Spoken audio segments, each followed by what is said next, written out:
Universitaria FM 94.5 presenta Hablando con Psicología, un programa del Departamento de Psicología de la Universidad de La Serena, patrocinado por la Facultad de Humanidades, cuyo propósito es informar, orientar y educar a la comunidad regional en asuntos de interés psicológico.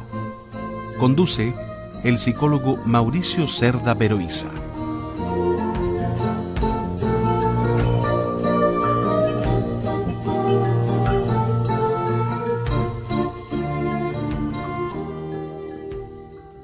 Buenas tardes a todos quienes nos sintonizan en este momento. Estamos con una nueva emisión de Hablando con Psicología. En esta oportunidad tenemos como invitado nuevamente a alguien que ya estaba acá hace tiempo, el año pasado. Me refiero a Javier Latorre, quien es profesor de nuestro departamento. Él es psicólogo clínico, tiene un grado de magíster en Psicología de la Salud y se desempeña también como psicólogo en el área ambulatoria del Hospital de Coquimbo. Es alguien que tiene una amplia experiencia clínica, aquello que es más conocido respecto del desempeño de los psicólogos, esto de atender personas con problemas emocionales o conductuales.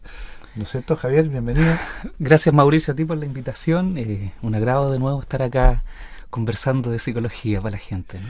Y vamos a aprovechar tu experiencia amplia como psicólogo clínico para tratar uno de los temas más importantes que tienen que ver con estos trastornos emocionales o conductuales, por llamarlos de una manera general, ahora al empezar, que afectan a las personas y que tiene que ver con los trastornos ansiosos. Hoy día vamos a hablar, te voy a entrevistar a propósito de los trastornos ansiosos, la ansiedad, aquellos trastornos en que la ansiedad es el principal síntoma. Así es. ¿Qué se entiende, cómo entienden los psicólogos clínicos la ansiedad? Bueno, hay una definición primero tal vez más teórica, digamos, de lo que es la ansiedad, y luego la parte clínica. A nivel teórico, yo diría que sería tal vez bueno pensar hacer una distinción entre lo que es la ansiedad en sí misma, el estrés y el miedo, que son cosas que más o menos se pueden como tender a confundir, alguna similitud. Pero no son lo mismo. No son lo mismo. Principalmente porque el miedo es una respuesta normal, biológica, específica ante situaciones de amenaza, ¿cierto? En que la persona eventualmente se enfrenta y el miedo te ayuda como a enfrentarla, ¿no? Es una actitud normal, una respuesta normal. El estrés vendría a ser una respuesta también corporal, psicológica, ante un estímulo, ante una presión ambiental que se mantiene permanente en el tiempo, ¿no? Y que de algún momento, a propósito de esa permanencia, rebasa nuestras capacidades de enfrentamiento. Y la ansiedad, que es como el tema en el que estamos, vendría a ser como esta respuesta de estrés que se mantiene en el tiempo, pero cuando ya no está el estresor, cuando ya no está el estímulo. Y entonces uno podría decir de que no es necesaria, y aún así se mantiene, ¿no? En algunos contextos, por supuesto, la ansiedad es normal, todos la sentimos, es una emoción común y corriente que nos permite de algún modo... Está presente en todos los seres humanos en algún momento. Tal cual, digamos, y que nos permite de algún modo estar expectantes, atentos, ¿no? Cuando estamos con la impresión de que algo puede pasar, etcétera. Sin embargo, clínicamente, y ahí vamos al tema clínico, cuando ocurre que la ansiedad o se mantiene más del tiempo necesario, o se exacerba en su intensidad más de lo que debiera, ¿cierto?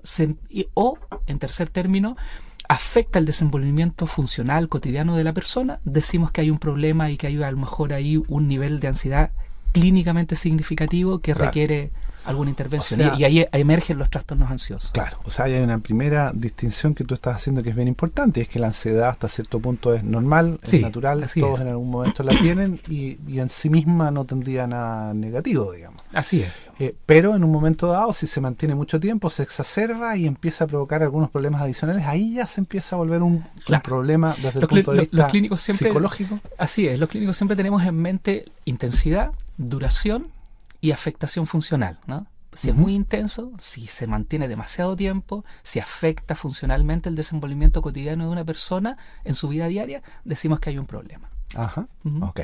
Ahora, y justamente se habla, a ver, no hay una ansiedad tan, bueno, habrá una ansiedad en cierta forma, pero hay distintos trastornos ansiosos. Sí, así es. Cuéntanos. Mira, de manera general en la clínica hablamos que los trastornos ansiosos comparten justamente esta característica común de que de la ansiedad como síntoma principal. Una ansiedad que puede ser desde una ansiedad relativamente leve hasta una ansiedad extrema, que sería el pánico, ¿no? Ya. Sobre ese síntoma principal acompañan otros síntomas que diríamos como de dos naturalezas, psicológicos y físicos. La ansiedad está muy relacionada con síntomas físicos también, porque les pasará a la gente que nos escucha también, como a nosotros, que cuando uno está muy ansioso siente la ansiedad en el cuerpo igual. Entonces está muy relacionada con síntomas físicos.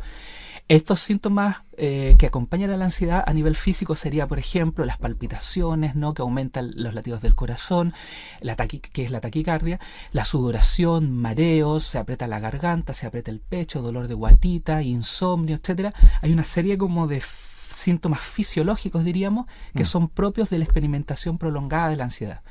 Y por otro lado, los síntomas psicológicos, que también puede ser, bueno, que la persona se vuelve irritable, digamos, anda más propensa, digamos, a reaccionar, a sobrereaccionar a los estímulos, el insomnio mismo, el estado depresivo y la tristeza, que son muy frecuentes en los trastornos ansiosos, porque ahí, entre paréntesis, planteamos que la comorbilidad de la ansiedad con la depresión es más o menos del 60%, es decir, hay un 60% más o menos de personas que, teniendo un cuadro ansioso, además hacen un cuadro depresivo en conjunto.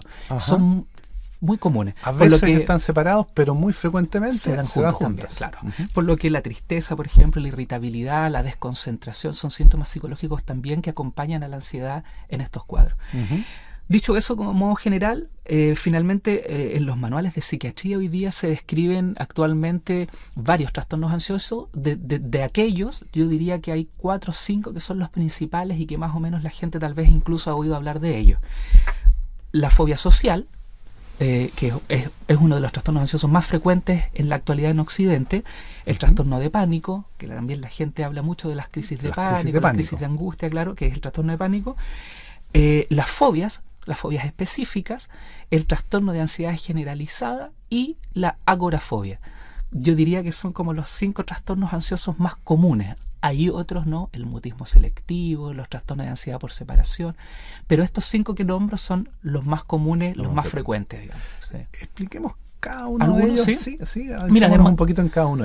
¿Qué es la fobia social? Mira, la fobia social es aquella sensación que le ocurre a la gente de experimentar excesiva ansiedad, excesiva angustia, miedo incluso, ante situaciones de exposición social, con la particularidad de que la persona en esa situación tiene la impresión de estar siendo evaluada por otros. Eso es como el punto central de la fobia social.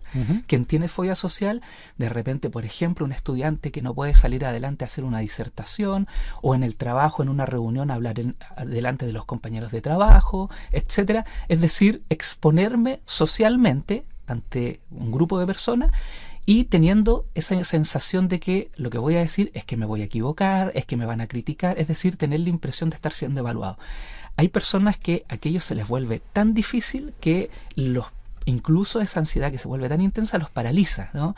Y ahí hablamos entonces de que hay una fobia, porque por supuesto una que la persona la pasa mal, y otra que funcionalmente entonces se pierde la capacidad de adaptarse de mejor manera a esas situaciones. Imagínate el estudiante. La persona va a tratar de evitar por todos los medios enfrentar esa situación. Que es el otro elemento relevante, que bueno que lo dices, las conductas de evitación asociada cuando eso se instala, que es otro de los criterios de las fobias en general. Es decir, que la persona evita, y piensa tú, un estudiante, por ejemplo, que está en el colegio o en la universidad, que definitivamente no puede disertar y entonces empieza a tener malas notas, como dicen los estudiantes, se echa el ramo, corre en riesgo su carrera, es decir, tiene una afectación finalmente funcional en su vida cotidiana. Claro. Eso es la fobia social. Consecuencias negativas porque hay limitaciones en su comportamiento al no poder enfrentar esas situaciones que resultan tan ansiosas. Es uno de los trastornos más frecuentes en Occidente hoy en día a nivel como de los estudios epidemiológicos, que seguro también tiene mucho que ver con las características de la cultura, donde estamos siempre tan pendientes de lo que el resto diga, de lo que hacemos, ¿no? Sí. Eso es la fobia social, digamos. Javier, y estamos conversando con Javier Latorre, psicólogo clínico, acerca de la ansiedad y los trastornos de ansiedad. Pero ¿es normal ponerse algo ansioso en estas circunstancias que un estudiante tiene que exponer, tiene que hacer una disertación y va a ser evaluado, objetivamente va a ser evaluado por el profesor? ¿Qué es lo que hace la diferencia entre esa ansiedad normal, en que la mayoría de los alumnos tal vez van a sentir algo de ansiedad, y lo que es propiamente hablando una fobia social?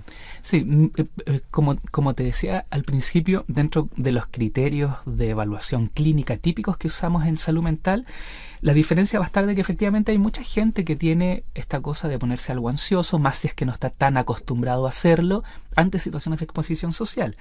Sin embargo, cuando esa ansiedad se vuelve tan intensa al punto de que el sujeto ya no la logra enfrentar, la persona ya no logra enfrentar la situación y eso le acarrea consecuencias negativas, decimos que ahí hay un problema, principalmente porque la persona la pasa mal, como te decía recién, tiene costos en el sentido de que se saca malas notas, baja el rendimiento y la productividad en el trabajo si fuera en ese contexto, etcétera.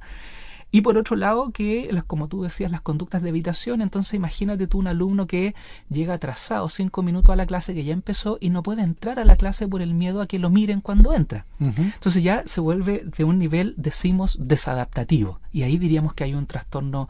Entonces lo importante es que la gente esté atenta a hasta qué punto esto afecta mi desenvolvimiento cotidiano, hasta qué punto esa angustia me sobrepasa, o es como el nerviosismo típico y normal que más o menos sentimos en situaciones sociales la mayoría de la gente, ¿no? Ok. Esa es la fobia social. Esa es la fobia social. Esa es la primera de estos cuadros bastante comunes. Sí.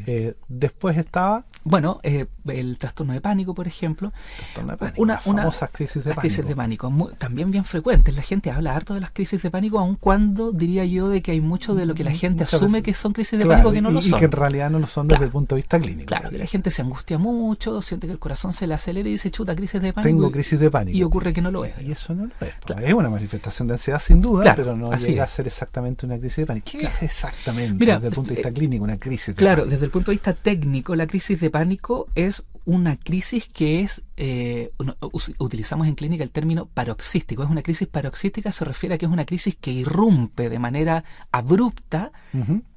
No es paulatino, sino que emerge de manera abrupta. Por eso decimos que es un ataque, por eso usa la palabra ataque, ¿no? Ataque de pánico. Es abrupta, es paroxística, de una intensidad absolutamente grande, digamos, al punto de que, por eso lo llamamos pánico. La ansiedad o el miedo extremo se denomina pánico, ¿no? Entonces es una ansiedad extrema que irrumpe de manera rápida, segundos estoy hablando, minutos a lo más, y que junto con eso hay una cantidad de síntomas físicos donde la persona experimenta la sensación que se va a quedar o va a caer muerto en el rato, ¿no? Es que me está dando un ataque al corazón, tiene la impresión, ¿no? Porque la sintomatología física es tan intensa que es casi incontenible desde el punto de vista físico, al punto que hay gente que en un ataque de pánico se llega a desmayar, justamente porque no tolera la sensación. Y junto con ello hay una serie de síntomas psicológicos que acompañan la sintomatología física, que tiene que ver principalmente con dos cosas: o la impresión de que me estoy muriendo, o la impresión de que estoy perdiendo el control a tal punto que me voy a volver loco. Entonces se describe ambas cosas, ¿no? Tengo esta sensación intensa de terror, de pánico, que irrumpió de repente, tengo la impresión que me estoy muriendo, que me estoy volviendo loco, ¿no? Es absolutamente intenso. Por eso hablamos de un ataque de pánico, ¿no? La persona lo pasa pésimo, o sea, pasa muy mal. Que te estás muriendo o que estás a punto de volverte loco es atroz. Pero lo bueno del asunto es que no ocurre ninguna de las dos cosas en una verdadera crisis de pánico. La persona cree que le puede ocurrir eso, pero no le ocurre ninguna de esas dos cosas, pero sí experimenta una ansiedad muy intensa. Así es, digamos. Claro, porque efectivamente la crisis de pánico es, que es como la buena noticia, por decirlo de algún modo, a quien lo experimenta, es un fenómeno totalmente psicológico, por lo que no hay una enfermedad física mediando realmente, ¿no? Como que me vaya realmente a estar muriendo, que tengo un infarto en ese rato, etcétera, ¿no? Por lo que, pero la persona la experimenta como tal, en ese cree instante, que está teniendo un problema cardíaco. Ahora, un alcance que hacer tal vez desde el tecnicismo clínico, y es que el trastorno de pánico en sí mismo no es un trastorno, no es una enfermedad en sí, porque las crisis de pánico se pueden dar en el contexto de otros trastornos mentales también. Es muy frecuente que en el contexto de una depresión la gente tenga trastornos de crisis de pánico. Crisis de pánico. Claro.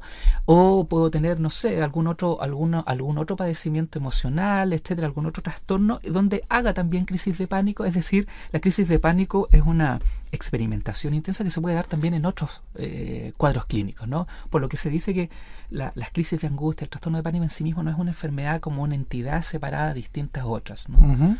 Eso es la crisis de pánico principalmente, ¿no? Sí. Bueno, para calmarnos un poquito de esta ansiedad, vamos a ir a una pausa musical.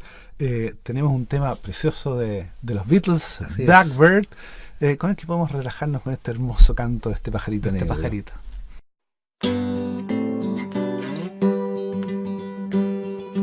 Blackbird singing in the dead of night. Take these broken wings and learn to fly. all your life. You were only waiting for this moment to rise.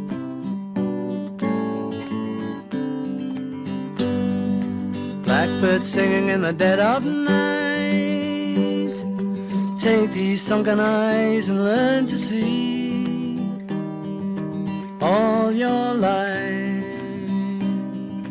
You were only waiting for this moment to be free.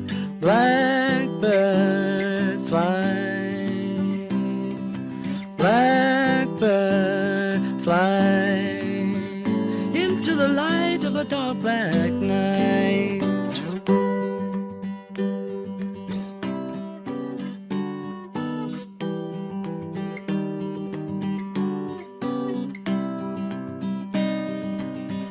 You were only waiting for this moment to arise. Blackbird fly, blackbird fly into the light of a dark black night. Blackbird singing in the dead of night.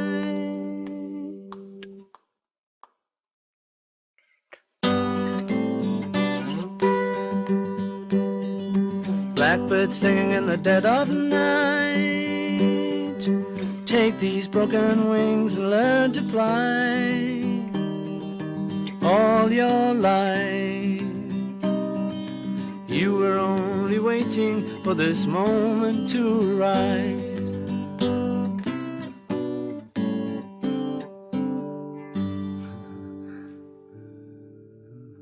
Continuamos conversando en esta interesante entrevista con Javier Latorre, psicólogo clínico de nuestro departamento, especialista en lo que es atención clínica de los distintos trastornos que presentan las personas, y en esta ocasión estamos hablando sobre la ansiedad y los trastornos de ansiedad. Hemos hablado de dos de los principales, pero hay también un tercer trastorno muy común, que es el trastorno por ansiedad generalizada. Sí. ¿Qué significa eso? ¿En qué consiste? Bien interesante mencionarlo, porque en la clasificación general hablamos que los trastornos de ansiedad o son continuos o son episódicos. Hay como los que permanecen en el tiempo o los que se dan en un momento dado, como el trastorno de pánico que hablábamos rato atrás, ¿no? El trastorno de ansiedad generalizada, en cambio, es un trastorno continuo, permanente, que tiende a ser crónico en el tiempo. De hecho, se habla de mínimo 6 meses para poder hacer el diagnóstico, e implica principalmente la experimentación de ansiedad como síntoma principal, pero que es una ansiedad menos intensa, pero más estable y más general hacia diversos ámbitos de vida.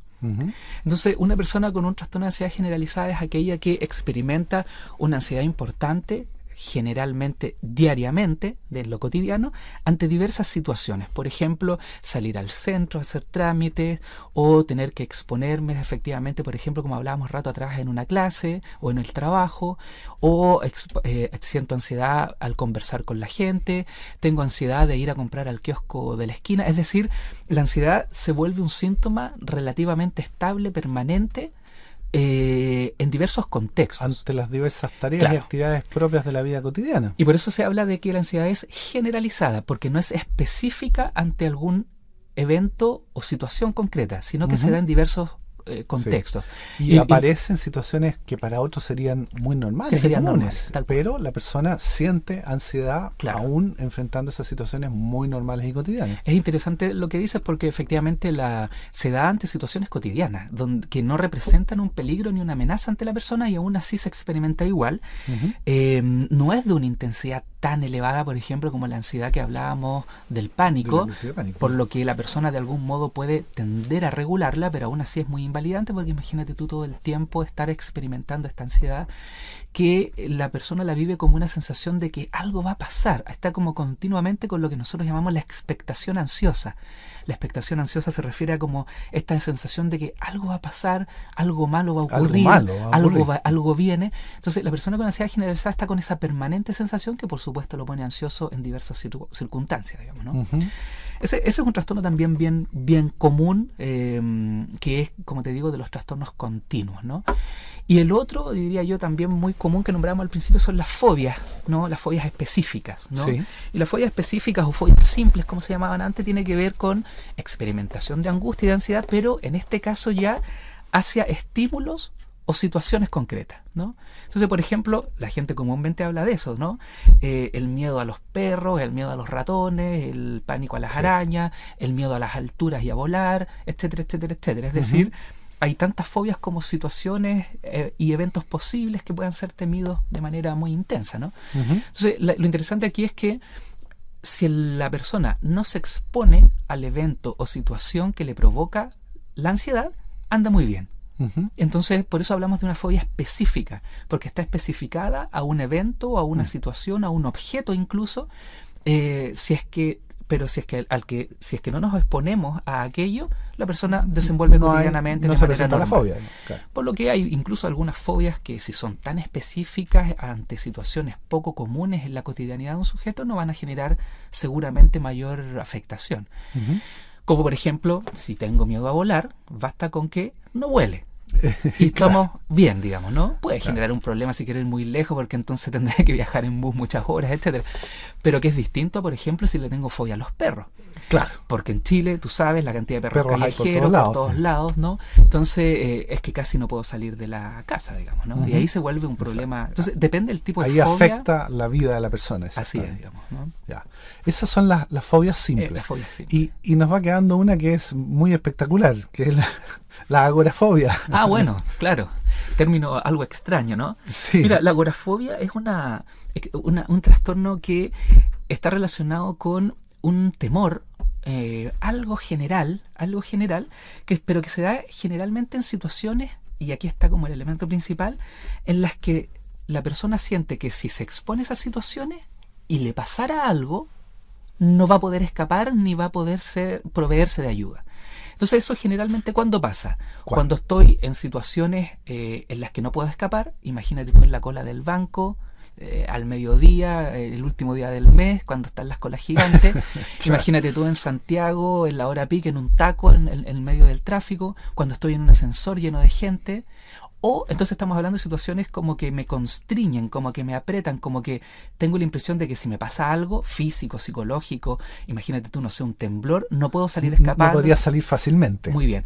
O la otra posibilidad es cuando se habla mucho también de a los espacios abiertos, ¿no? De multitudes grandes, donde también se me fútbol, en un concierto. Por ejemplo, donde se me dificultaría mucho el poder proveerme de ayuda de si algo me pasara. Entonces la agorafobia es esta como miedo, esta ansiedad anticipatoria de exponerme a situaciones, pero el factor central es esto, digamos, de exponerme a situaciones donde veo que no puedo salir arrancando, no puedo obtener ayuda si me pasara algo, porque la situación me lo impide, ¿no? Eso es la agorafobia. Y eso hace que las personas con agorafobia justamente van a evitar hacer la cola en el banco, van a evitar ir a un concierto. Claro, ¿sí? Claro. Y se puede volver muy disfuncional. Imagínate tú, yo me acuerdo de gente que he atendido que teniendo esta agorafobia constrictiva que le llamamos, que es tener más miedo a los espacios cerrados, por ejemplo, viviendo en un edificio en el piso 15 y no poder subirse al ascensor. Entonces tú te imaginas lo que es eso cotidianamente para una persona, de tener que estar subiendo 15 pisos en una escalera, en un edificio. Puede llegar a ser muy limitante. Claro, muy limitante. Sí. Así es. Ahora, nos has contado, Javier, con una gran claridad acerca de los principales de los tipos de trastornos de ansiedad más comunes. Pero, ¿qué los provoca? Ahora, tú nos contaste que hay estímulos específicos, pero ¿por qué esos estímulos a otras personas no les provocan nada? Claro. Porque eso es lo curioso. Algunas de estas cosas hay gente que va encantada al estadio, digamos, y nunca tiene ningún problema. Y otros no podrían ir de ninguna manera porque están sufriendo una agorafobia. Sí. ¿Qué es lo que hace que en algunas personas se presenten estos trastornos ansiosos y en otras no? ¿Cuáles serán los factores causales? ¿No? ¿Sí? Mira, como todo en salud mental, en psicología, en la psicopatología, es difícil especificar una sola causa. Casi todos los trastornos mentales, digamos, emocionales, conductuales, son multideterminados, y entonces habrá que mirar en los estudios de manera específica cómo cada factor va generando un porcentaje de causa, digamos, de etiología en el cuadro. En el caso de los trastornos ansiosos, uno pudiera decir principalmente como que hay como 2-3 factores principales. La biología influye mucho en la experimentación de la ansiedad, más que en otros tipos de trastornos mentales. El factor psicológico, ¿cierto? Y el factor ambiental. En el factor biológico, 3 elementos principalmente, 2-3 elementos, ¿no?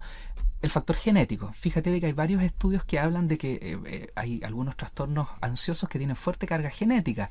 Tanto así que si yo tengo mis padres, por ejemplo, que han sufrido trastornos ansiosos, tengo una bastante mayor probabilidad de desarrollarlos yo también que la población común y corriente. O sea, Por lo que- genéticamente algunas personas serían más propensas a Así es. sufrir Así es. trastornos ansiosos. Eso, digamos, los genes influyen. La neuroquímica del cerebro, uno podría decir también, ¿no? Se ve, digamos, por ejemplo, de que hay ciertos neurotransmisores que son estos químicos que hay entre las neuronas, ¿no? Que comunican las neuronas en el sistema nervioso. En el caso de los trastornos ansiosos, por ejemplo, hay una disminución de GABA, que es un neurotransmisor que de algún modo modula, regula la actividad del sistema nervioso y que estaría disminuido en personas que experimentan ansiedad más frecuentemente.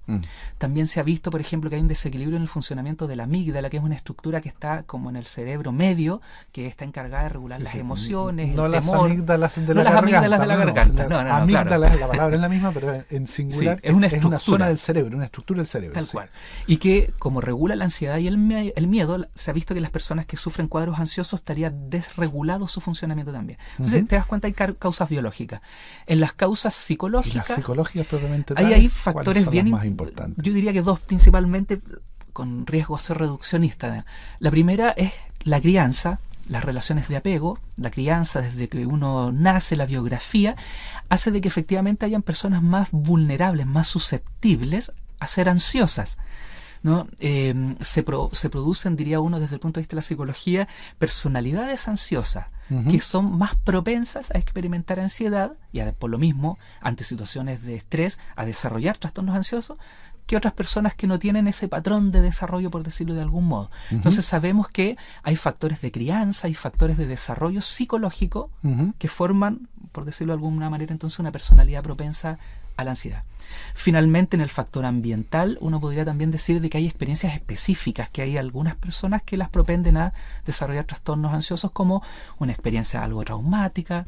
Recién hablábamos, por ponerte un ejemplo, de las fobias simples. Hay muchas veces las fobias se desarrollan por experiencias traumáticas que el sujeto, la persona ha tenido con ese evento, con ese objeto específico que después teme de manera fóbica. Una vez una persona fue mordida por un ejemplo, perro y entonces aparece una fobia específica a los perros. Así. Entonces, si hacemos comulgar el factor ambiental, las experiencias, el desarrollo de mi personalidad, la predisposición biológica, tenemos ahí como un conjunto de causas que podrían explicar en cada persona, según el peso relativo que esos factores tengan, por qué esa persona está más propensa a desarrollar trastornos ansiosos que otra. Sí, a mí me ha tocado ver en varias ocasiones en mi experiencia clínica, yo también soy psicólogo clínico, a propósito de esto que tú mencionabas de que hay algunas como casi estilos de crianza, digamos, que van favoreciendo que se desarrolle una personalidad ansiosa de base y por lo tanto es más fácil que esa persona ya de joven o de adulta desarrolle un trastorno ansioso.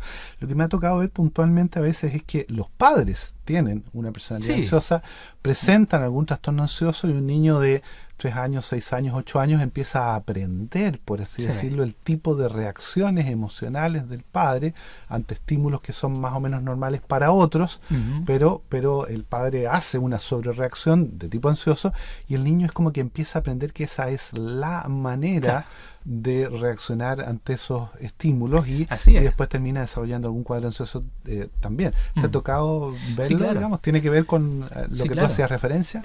Tal cual, digamos, porque de hecho, tanto en la investigación como en la práctica de la clínica uno ve que hay veces que nosotros hablamos...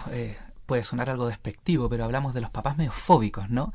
Como de perfil fóbico, ¿no? Y cuando hablamos de eso nos referimos específicamente a lo que tú dices, de que hay papás que tienen, que son excesivamente aprensivos, eventualmente muy temerosos, excesivamente a veces incluso cuidadores, que llegan a ser sobreprotectores, que efectivamente transmiten su propio miedo, su propia ansiedad a sus hijos, porque piensa tú, digamos, el desarrollo de los niños es por modelado, o sea, los niños aprenden en función de lo que ven. Aprenden según los modelos que tienen y van asimilando también el tipo de reacciones y de conductas que ven en los padres. Así es. Bien, vamos a ir a una segunda pausa.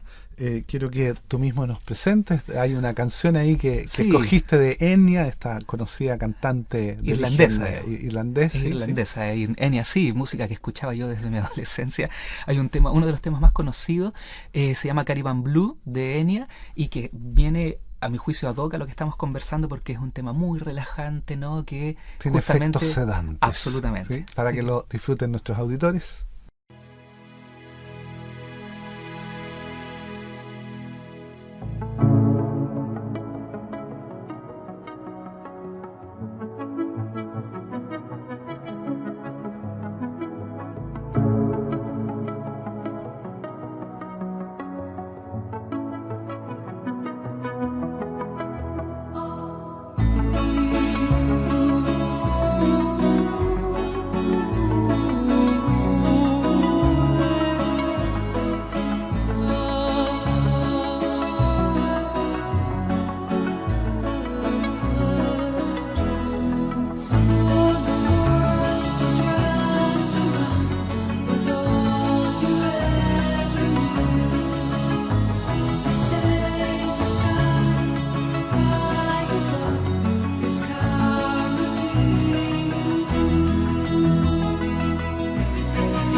Bien, y vamos entonces al último bloque de esta emisión de Hablando con Psicología, en la que estamos hablando acerca de los trastornos de ansiedad.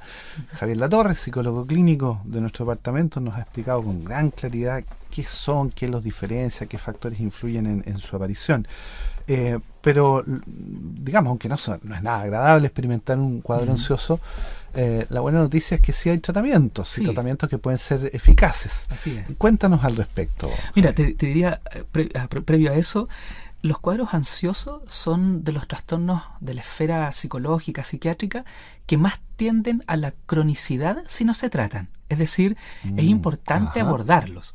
A propósito del que vamos a hablar en este rato que nos queda de los tratamientos, porque cuando se instalan es muy difícil sacarlos, ¿no? Se enquistan, se cronifican, la ansiedad es una emoción que cuesta mucho manejarla una vez que está instalada.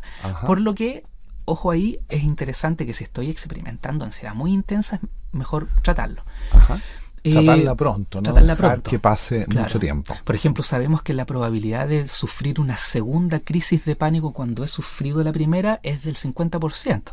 La probabilidad luego de sufrir una tercera y que eso se instale crónicamente es altísima entonces, ¿no? Entonces mejor me pasa una vez y mejor abordarlo, ¿no? Fíjate que efectivamente ¿Cómo se aborda? la buena noticia es de que hay tratamiento y los tratamientos psiquiátricos, psicológicos para la ansiedad son altamente efectivos. Diría uno de que los trastornos de ansiedad son los que mejor respuestas tienen a la psicoterapia, a la farmacoterapia, por lo que el tratarlos con especialistas, con gente que sabe, en general uno tiende a casi, no quisiera sonar como muy petulante en esto desde el área, pero casi asegurar el éxito. Hay buena efectividad en el tratamiento de los Alta trastornos efectividad en el tratamiento de los trastornos ansiosos. ansiosos. Cuando Y- se y- tratan tempranamente. Cuando se tratan tempranamente, Cuando han efectivamente. aparecido hace poco tiempo. Los tratamientos consisten básicamente en lo clásico científico en dos esferas, los tratamientos farmacológicos y los tratamientos psicológicos psicoterapéuticos. En lo primero, hay trastornos ansiosos que, dado que la ansiedad es un síntoma, ya decíamos, incluso con correlatos fisiológicos muy intensos, que hay veces que se vuelve tan inmanejable que hacer un tratamiento psicológico se vuelve casi imposible si es que primero no se trata el síntoma, es decir, no se disminuye un poco la angustia y la ansiedad. Y para eso los fármacos son muy efectivos. La farmacoterapia, que es terreno privativo de los psiquiatras, tiene una buena efectividad en disminuir los niveles de ansiedad.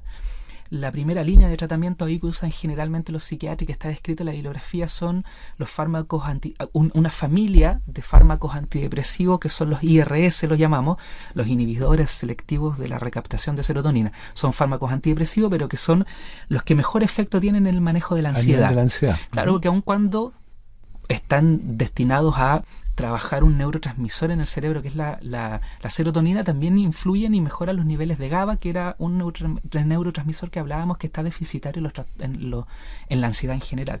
Entonces, el tratamiento farmacológico con ese tipo de antidepresivos, ¿no? La sertralina, la fluoxetina, el citalopram son antidepresivos de esa familia.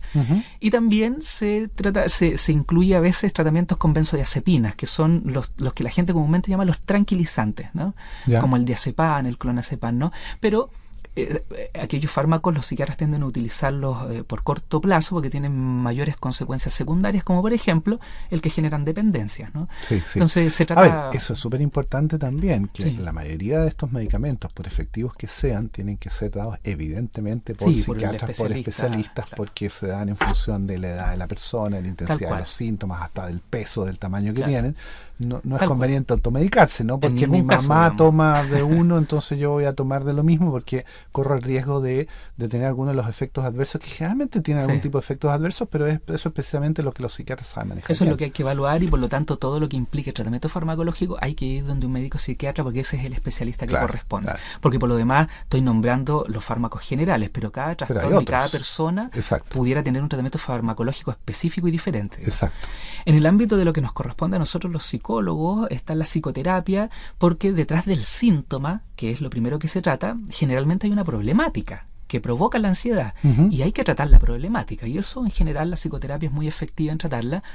Hay todos los sistemas La psicoterapia terapéuticos- tiende a ir a las causas, por lo menos a las de orden psicológico. Así es. Resuelve el problema de fondo. Así es. Y por lo mismo, digamos, yo diría que casi todos los enfoques de psicoterapia son efectivos. Es importante ir a la psicoterapia con alguien que esté formado en la clínica, etcétera, y sepa de estos trastornos y va a tener un relativo buen éxito. En general, entonces yo diría la mayoría de los enfoques psicoterapéuticos sirven. Ahí la evidencia científica nos dice de que las psicoterapias de tipo cognitivo-conductual parece ser una mejor respuesta de efectividad en menor plazo en los trastornos ansiosos. Pero no es que otro tipo de psicoterapias no sirvan, ¿no?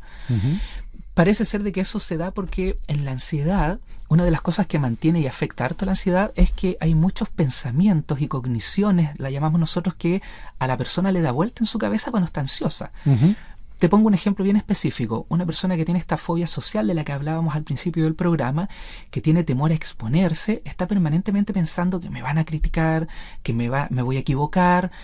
Esos pensamientos que muchas veces no tienen un diálogo interno, digamos, en que Así se está es. diciendo este tipo de frases que Es muy típico eso que de la sin darse ansiedad. cuenta, pero en el fondo promueven que aparezca la ansiedad. Así es, y la exacerba. Y el tema es que la mayoría de las veces esos pensamientos no tienen una base real en el ambiente, en el momento presente. Entonces hablamos que hay una distorsión en el pensamiento.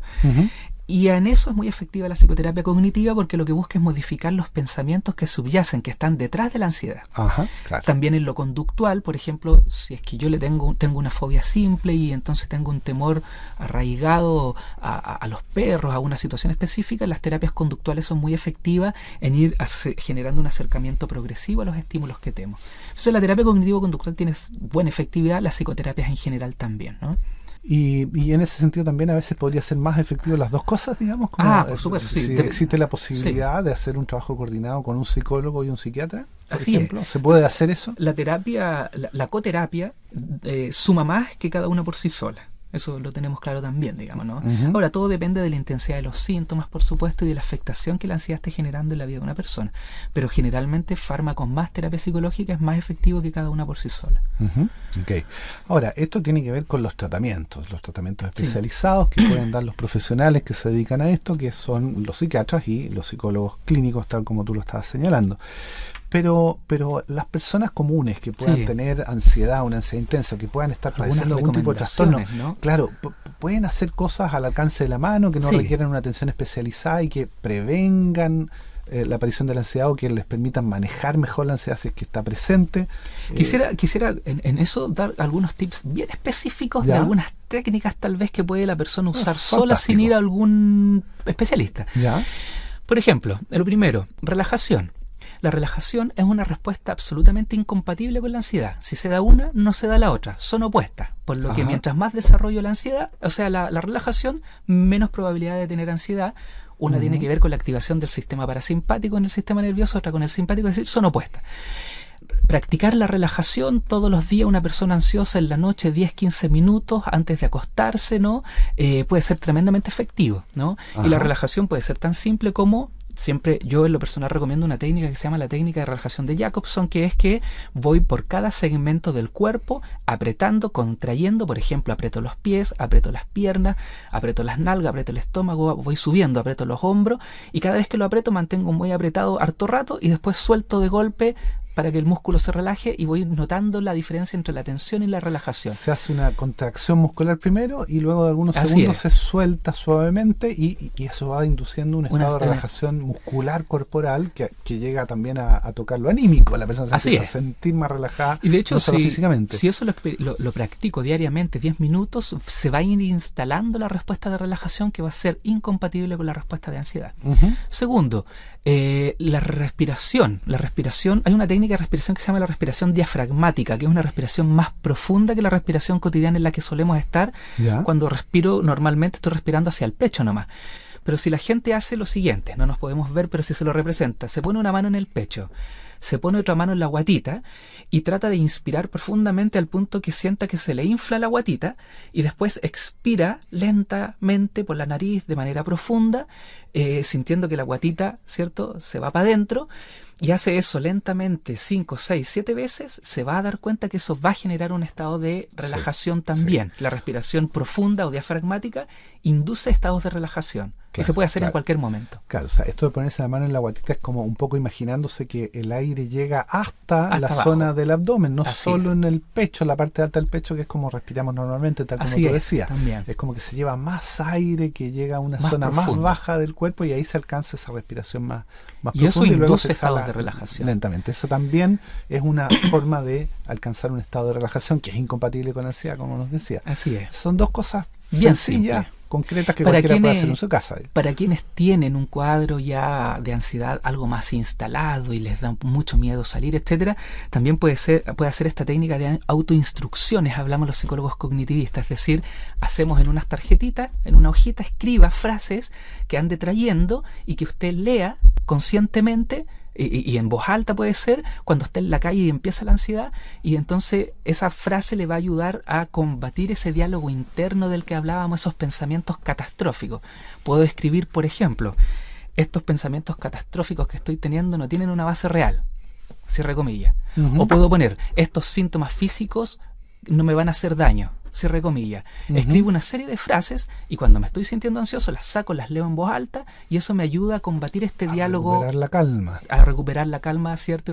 Y ese diálogo, ¿no? Y finalmente una técnica más fácil todavía incluso, que son las técnicas de distracción que usaban los psicólogos antiguamente. Haga cualquier cosa que lo distraiga de la ansiedad, po. Por ejemplo, si está sintiéndose muy ansioso y ve que esto está aumentando, se pone a conversar con alguien, se pone a cantar, se pone a contar. Si estoy en la calle, cuente los letreros, cuente los autos, cuente las personas. Es decir, el contar, el hablar, el cantar, etcétera. Cualquier cosa. Si estoy ansioso en la casa, salga al patio, ¿no? Y póngase a conversar con las plantas. Es decir, cualquier cosa que implique que su mente se desfocaliza de la ansiedad y se focalice en otro estímulo, va a contribuir a que la ansiedad no se siga retroalimentando, decimos, no se siga aumentando y disminuya. Técnicas de distracción también, ¿no? Sí. Finalmente, tal vez algo más cálido, así como la canción última que escuchamos en el programa, la imaginación positiva. Imagínese, si está muy ansioso, en lugares que eventualmente le provoquen placer, en los que a lo mejor ha estado. Imagínese la playa, imagínese el campo, imagínese un paisaje lindo, ¿no? Cerrando los ojos, de las vacaciones, por ejemplo. Entonces, todo eso, la imaginación positiva la llamamos, las técnicas de distracción, la respiración, la relajación, las autoinstrucciones, son todas técnicas simples que las personas pueden practicar en su cotidianidad, en la calle, en la casa, y que van a combatir la ansiedad de todas maneras sin tener que ir a un especialista. Le van a ayudar. Ahora, si esto siguiera, es importante no dejar pasar demasiado tiempo, es importante que no se cronifique, nos explicabas tú con gran fuerza hace unos minutos, y ahí es donde sí conviene consultar a especialistas entonces. Así es. Muy bien, estamos llegando al final de nuestro programa. Te agradezco, Javier, tus explicaciones clarísimas y espero que sean muy útiles a todos quienes nos están escuchando. Así lo esperamos también nosotros, digamos, y agradecidos, digamos, y contentos de venir nuevamente al programa. Los invitamos a sintonizarnos nuevamente en 15 días para continuar conversando sobre otro valioso tema psicológico.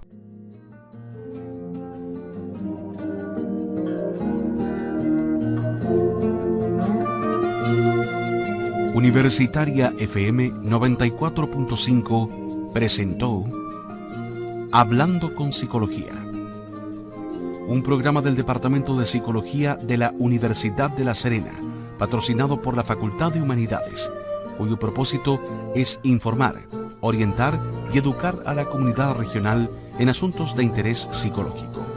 Conducción a cargo del psicólogo Mauricio Cerda Peroiza.